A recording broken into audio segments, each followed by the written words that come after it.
Good evening, everyone, and welcome to our Monday night, our weekly connection, our gathering, our energy together, preparing for the week.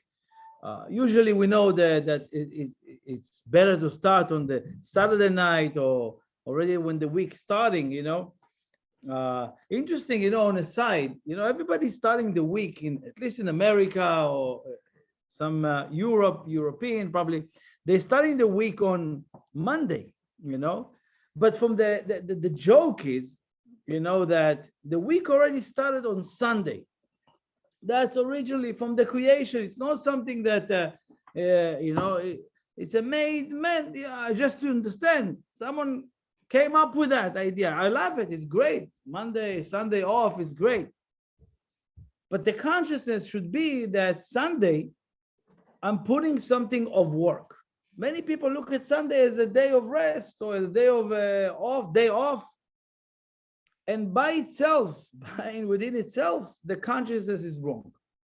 It's a day of work. It's a day of planting. It's the seed level of the week. And it starts with vacation. So it's great. Don't get me wrong. It's beautiful. But at the same time, the day, all the energy of the day, of the week, wants to be nourished, wants to be executing at that day. So I usually, yes, you have the kids and you have this and you have that, but it's important to plan something of work of the week or planning of the week and so forth. That's just on the side. So this week, I want to connect us to such a beautiful, this one of mine, and I'm sure, plenty of the people who are actually following this wisdom are excited about this week. Why? Because if you remember, it's the time, it's the writings about the meraglim, the spies. And what does it mean? What does it mean and how does it relate to us? What do we learn from this week? Because whatever is written, obviously in the writings, with the wisdom, is not writing just because it's happened to be. It's a specific available energy and that each one of us need for this week. So when we go to the reading and we open and we go deeper a little bit in the story, you realize that it's a complete code that help us decipher lessons or difficulties or challenges in our life. So let me give you the overview of the story. I don't want to bore you with the details, but it's important sometimes to be busy with the details. Sometimes I'm giving you a sentence or a verse from the portion without a big picture of the story, but sometimes it's important to understand that. When we're talking about the Israelite in the desert, waiting to enter to the land of Israel, we have to remember it never speaks about those people who traveled the desert 4,000 years ago. It speaks about us facing the deserts every single day of our life and want to enter to what we call, quote unquote, the promised land, which is a place of safety, place of abundance, place of complete connection. That's every single day. It's not people in the desert. Who cares what happened to them in the desert? I wasn't there. I don't have a desert. I live in New York. There's no desert here, right? So what's the whole story? And I don't go to Israel, even though I'm Israeli. I don't go, So what's the connection? First of all, it's only on a spiritual level. It's only on our soul level. And that's what's important to awaken. We're not telling a story or some kind of a historical document. It's beautiful. But the more beautiful, more insight is the story, is a code for our life today. And so when we open ourselves, when we at least, allow our heart to experience that light, it's not just about wisdom that comes to my mind. I'm allowing that light to enter to my heart and enter to my life. Before going to the land of Israel, Moses, the leader, right? Moses represents in our time the voice of our soul. You call it Moses, you call it Jesus, you call it Muhammad, it doesn't matter. We have that higher self, that higher consciousness. But in a way, let's go back to the story. Moses sent 12 leaders of all the 12 tribes to tour the land before he brings the whole nation into the land of Israel. And he asked them, go check what's going on there. Is there a tree? Is trees? Is there food? Is there people? What do we need to do? That's the story. They go into the land of Israel.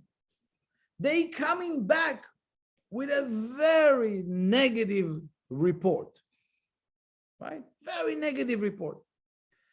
Even to the degree that they say they went as tourists, la tour, to tour the land, and they came back as the spy. Not just that they came as a spy, but they came as wants to kill Moses and all the leaders over there because they fooled us. They brought us all the way here to kill us. That and many of the things that happened, it was terrible. But once they came back with that report, everything was downhill. Everything was downhill. And eventually those people needed to leave this world, they died.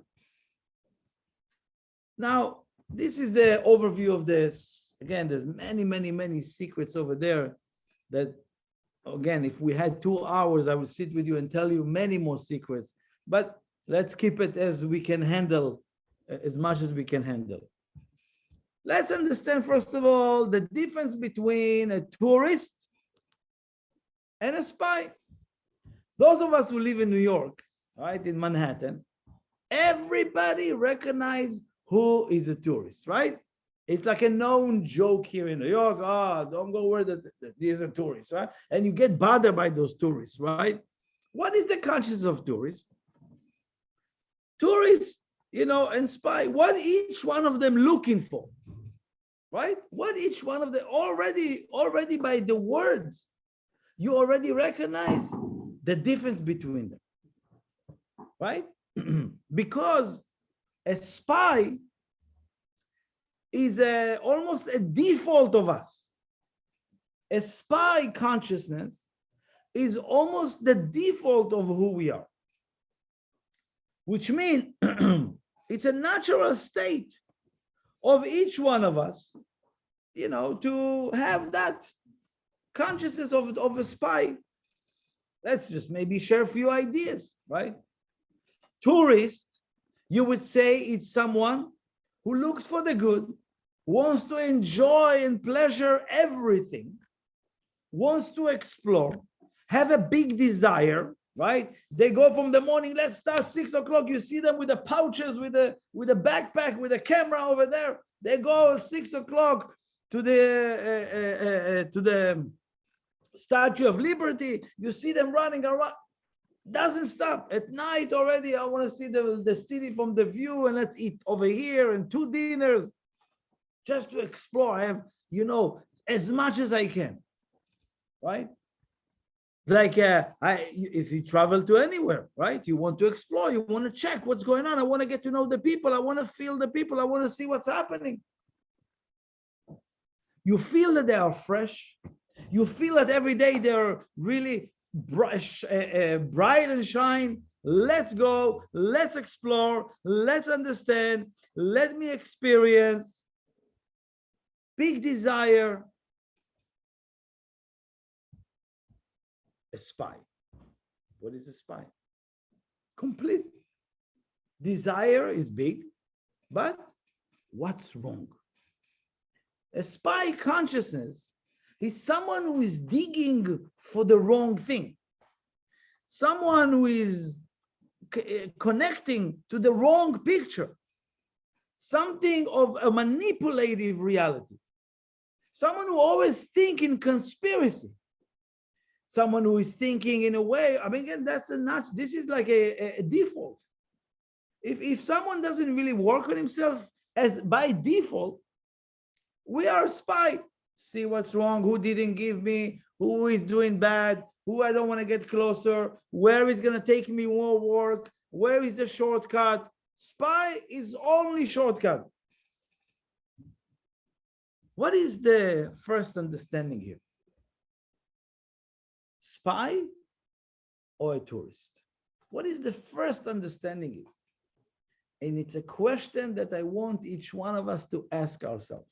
And by the way, ask yourself every single day, not like in general. Many of us asking one question in general, yeah, I'm pretty good. It's something that you want to ask yourself every day. And the question is, are you accountable? Can we rely on you?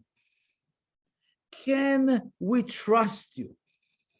Think about it. Moses putting the trust in 12 leaders, all those hundreds and thousands of people, counting on those people to go and start helping us enter to the land in a better way, prepare the road for us, break the ground for us. And right? And what happened? Completely the opposite. First of all, I mean, again, there's so many layers here, so many layers. But first is to ask yourself this question. Because if you're not accountable, and if we cannot rely on you as an individual, yeah, me, you can trust me. My brother, my sister, my this, my that, they are the bad. Me compared to them. No. We don't ask you to compare yourself to somebody else. We don't ask you to look outside and see people trustworthy or untrustworthy, people who are liars, and people, and I'm pretty good. No, it's just between you and your sender, you and your creator. You, when you go to sleep at night, you have to feel, not because compare yourself to others, I'm pretty accountable. No. And you can check it. It's not such a rocket science to check if we can rely on you, right? If someone, how many people you carried, how many people you need to provide for today, how many people rely on your prayer today, how many people today, how much, I mean, is the world, you understand that the world is depend on you today? If you did the meditation and elevate the entire world today, the entire world went down today because of you. How many people in the world have that consciousness? I don't have the privilege this morning to wake up and say, I'm not going to do my 2-hour meditation. I don't have the privilege. But because, again, yeah, you can choose. No, once you realize the responsibility, once you realize the amount of souls that are connected to you, you have to be accountable for that. And that is when the creator starts, the universe starts to talk to you completely different. But it's really about that. Because being a tourist is a choice. Being a spy is a default. It's a default. So nobody wakes up in the morning and wants to be negative. Don't get me wrong. Nobody wants to wake up in the morning and be manipulative all day long. But we wake up in the morning and we want to shortcut things. We want to get our way without moving our fingers. We want people to accept us with our garbage. But we shouldn't accept anybody with their garbage. No, my wife needs to change if I need to accept her. My girlfriend, if she doesn't do 1, 2, 3 things, no. Me, she should accept it the way I am. That's a spy. Sometimes we are very successful in being a tourist for a day. But it's so easy to lean back on the spy. Why? Because everybody is a spy. That's not the ideal consciousness to it. So I want to give you what will be the one thing that can help us being, let's put it this way, in a way, many of us don't really have a path to achieve being a tourist. We good?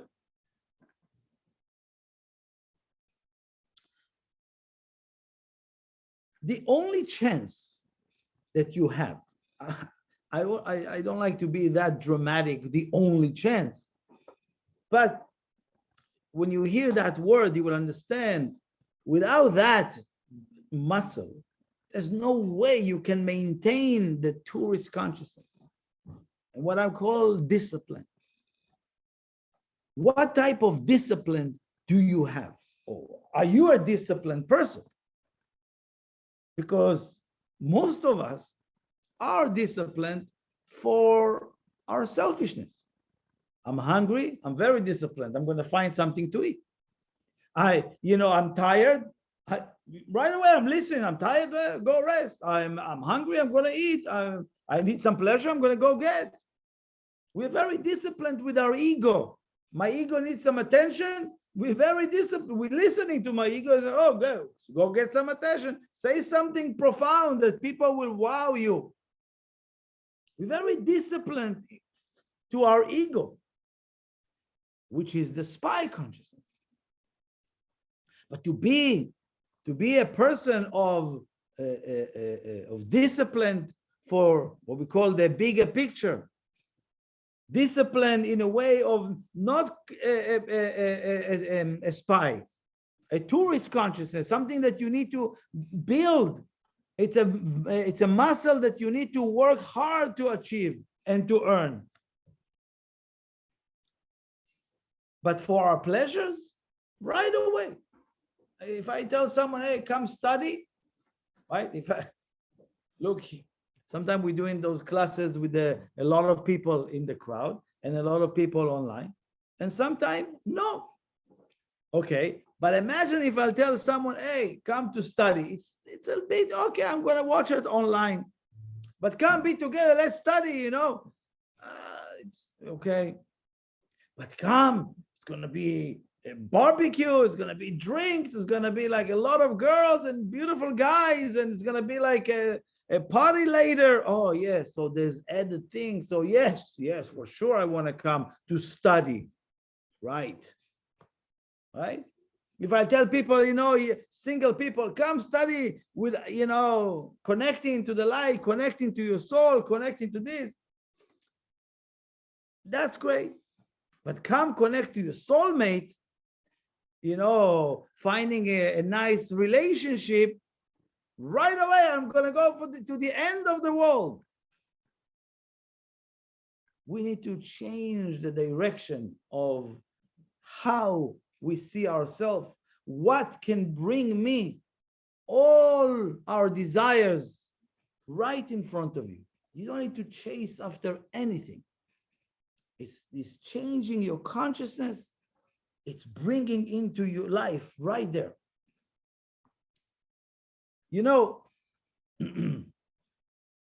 I shared it so many times, but I never had it, recorded before. So it's good to record that, to remember that. You pretty much, all of you are adults, I'm assuming, listen to this. You know how many people sacrifice part or all their life for you? Think about it. You look at those tourists, those people who went to the land, right? So many people sacrifice their position to let them be the leader, to work for them, to do whatever they need. Sacrifice a lot of the time, a lot of the effort, a lot of the money for the leader. And the leader goes and you cannot be trusted anymore. And we all been fooled by the situation like that. You shouldn't even trust me, right? Even if you think, oh, I can. No. Always check, always test, always ask questions. Don't believe like a monkey. Oh, Benjamin says, no. Check it out. Ask. Go to the book. See what I said, if it's right or if it's wrong. Check with, I don't care. But don't just be like that. It's not about blind. It's about awakening to understand that all our sacrifice towards someone else, I just want you to put it internally right now. Do you know what was sacrificed for you to be born to this reality? And again, it's a bit small, but it's huge. I really, really like that example from my teacher he shared with us. So I don't like the visualization, right? But when a man and a woman need to conceive a child, right? There's a certain amount of sperms that goes to find an egg, right? So simple. Can you imagine how many sperms at one time? How many? We're talking about, again, please check me if I'm wrong, close to 600 billion at one time. Can you imagine the numbers? Like the on the nano level, we're talking about billions. And you were successful out of 600 billion people. Can you imagine how exciting that idea is? That's that idea, because we always thinking about like, oh, out of 6 million people in the world, okay, I'm part of the 5%. 600 billion was fighting to get an egg, and you were successful. You know why?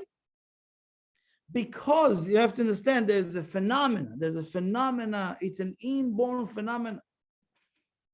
When a sperm catches a little bit of the egg, it's not enough. Now, once one got it, all the rest of the 600 billion making sure to push him, to get him to make it happen. Because they say, you know what, our sacrifice is to send you to be born to this world. It's okay, we're gonna die, we're gonna perish, we're gonna go for, for maybe another time or not. But they sacrifice to make sure that you will be born to this world. So when you wake up in the morning, you look around and say, okay, I need to give an answer to my boss. Maybe I have some answers to my mom, or maybe I need to answer back to my whoever. But other than that, I don't owe anybody anything. Nobody need to be busy with my business. I have my freedom. I don't owe anybody anything. I don't owe anyone answers. You owe to this world a lot to allow us to be born into this world. What do you do every single day? Oh yeah, I'm being busy with the spy consciousness, destroying everything, bothering by everything bothering me. Instead of being a tourist get bothered by those things. Tourists have no idea what's going on in the news in the area. Tourists just want to see the good, just connecting to the good. Again, this is very important to understand how much the universe still reflecting back on us, helping us, pushing us. And am I accountable to the universe? And the universe accountable to me? So many layers that are there that we can awaken for ourselves. Greatness this week. Greatness. First of all, being accountable. Second thing is, at the same time, can you be trusted? How do you check it? Very simple. Every day you're saying to yourself, I'm going to do such and such, right? Look, am I disciplined to do that or not? That's it. You know that you are not. Every time you give an excuses, you give reasoning, you give answers, you finding ways out. You then go inside. Don't, oh, I feel so bad. I always give excuses. That's even worse. Do something is one thing. Sitting around and crying about it doesn't do anything. Doesn't do anything. Another thing is,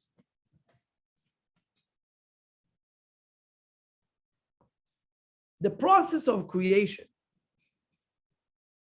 is only to reveal the greatness and what should be called La'ativ Lenivra, that the creator, whoever created that reality, this world, only created for the sake of bringing more and more good to his creation.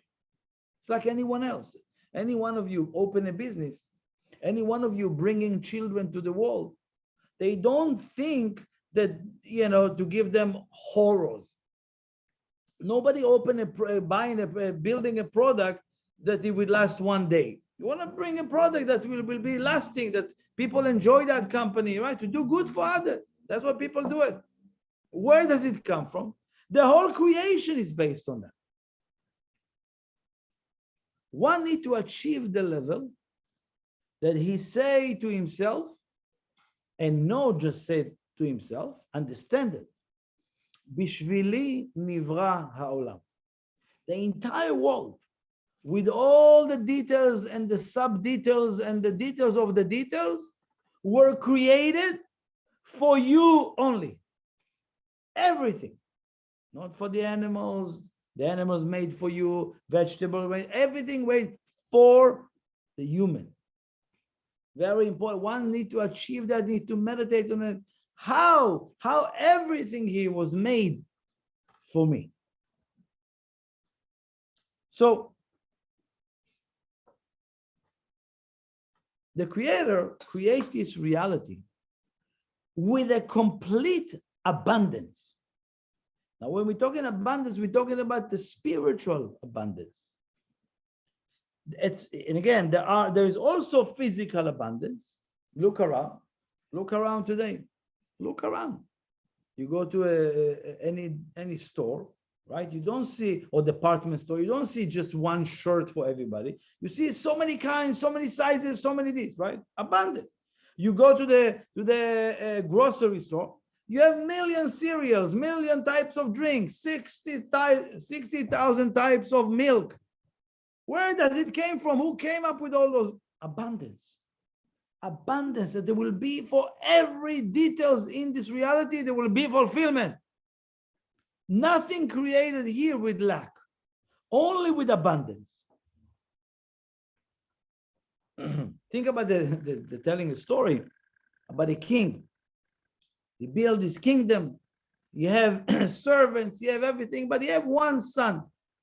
And all what he built, that the son will eventually grow and be, inherit the entire kingdom and all the goodness in the kingdom.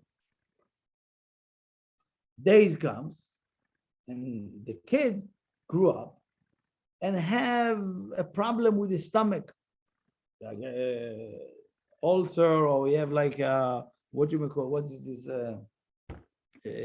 He can't digest food, can't eat.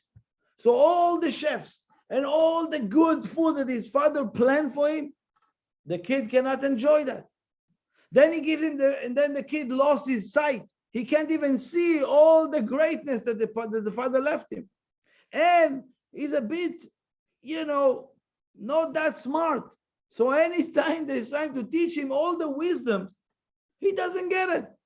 So who enjoy all the food? Only the maid and the servant, they enjoy the food because the kid doesn't eat it. They're making all these amazing cakes. He cannot eat it. Right? He have a gluten-free. He can't digest the gluten. All right? Or he's vegan, whatever it is. But I made you all of that. So who eats? Only the servant, the maids, this. Who enjoying all the beautiful gardens, the beautiful views? Only the servants, right? The child cannot even sustain any wisdom. Obviously, this is how the Creator create each one of us. We are equipped we are equipped with a vessel that needs to experience pleasures beyond what we can even imagine. The problem is many people are excited about the pleasure that they had today. And what was it? Think about it. You eat a steak. or you eat a meal. Every bite you take, you have less enjoyment. It's not like the first one, right? You're dating someone. You have less pleasure as you progress in the relationship. You have less pleasure from doing deals because you're already doing it for so many years, as opposed to the first deal. Tourists. It's the first thing all the time, right? What is the idea is that if again, we all, just to understand, if I experience something bad today, what does it mean? The creation made something bad today. It's not about the creator, but it's about the one who connected into the creator, right? So if I feel something bad going on, I'm saying, how come the creator create a reality with bad things?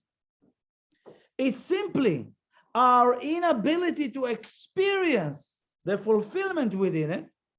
We're going to call it bad experience. It's not bad experience. It's that you're connected to the lowest part of that, whatever it is that you meant to experience. I shared earlier today. I drink water right now. The water should give you pleasure way more than what they give you today. What am I connecting to? I don't allow the water to satiate me, to nourish me, to awaken energy within me, to heal me, right? Most people drink, oh, I was thirsty, now I'm not. If I don't understand that within that experience of the drinking of the water, there's tremendous pleasure. Tremendous. Oh, if I'm thirsty, I feel the pleasure of drinking of the water. But because we don't connect to that ability that we have an absolutely vessel, not like that sun. There's no king, or you call it the creator, who creates us in limitation of our vessel. No. It's how we connecting is in a limited way. Is the spy consciousness. The consciousness of tourist is the win-win. I know exactly how water should taste. No, I don't.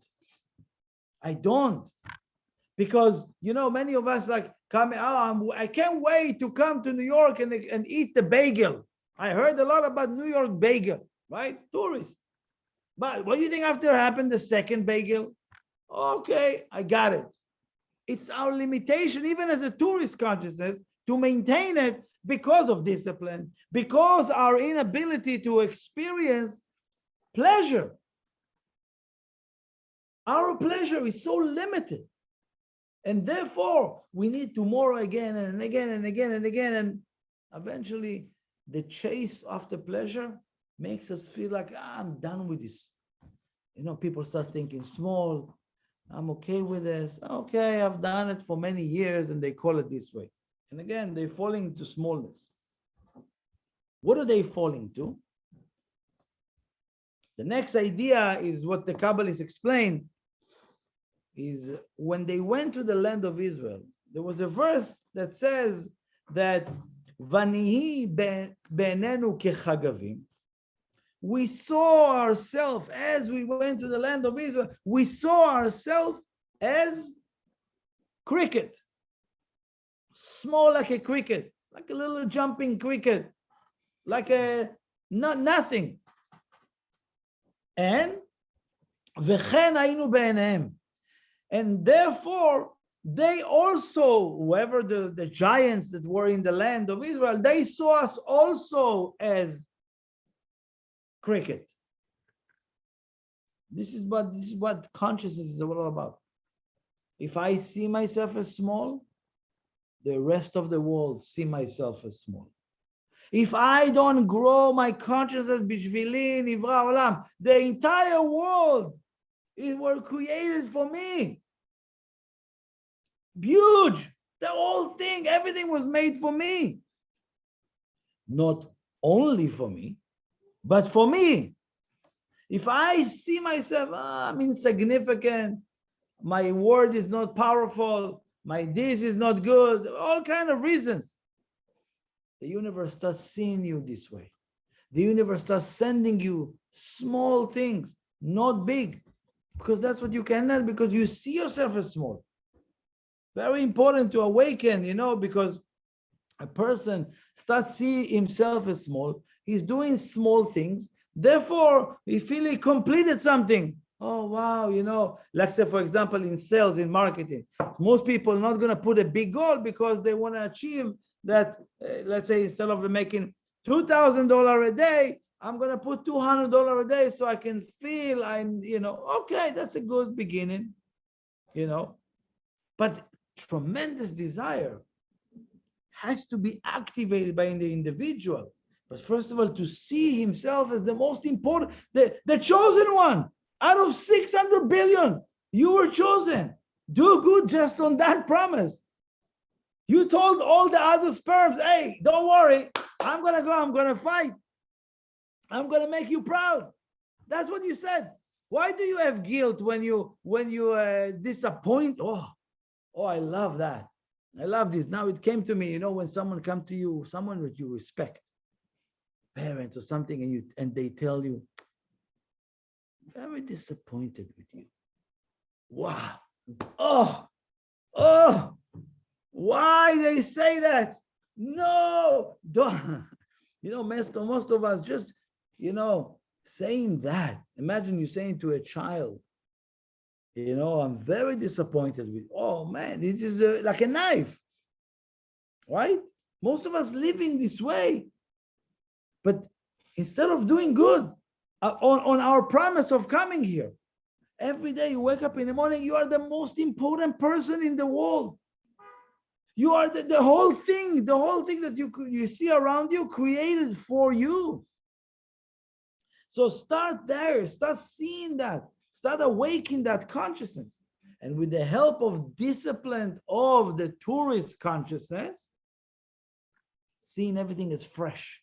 Oh, but I know those people. I saw them yesterday. No, but I wake up, I see my wife, I see my husband, I saw them yesterday. No, I wake up to a complete new boyfriend.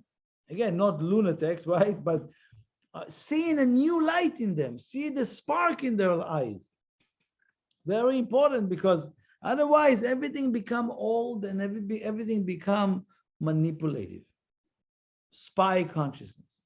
That's, a very much, I would say I have a couple more ideas here, but one that I think we good for now. I want to send you with that blessings of this week to become, every single day, that person that do good on all the trusted people, energy, anything that brought you here, anything that makes right for you to sit where you sit and hold the chair in this world, hold the chair in everything you do.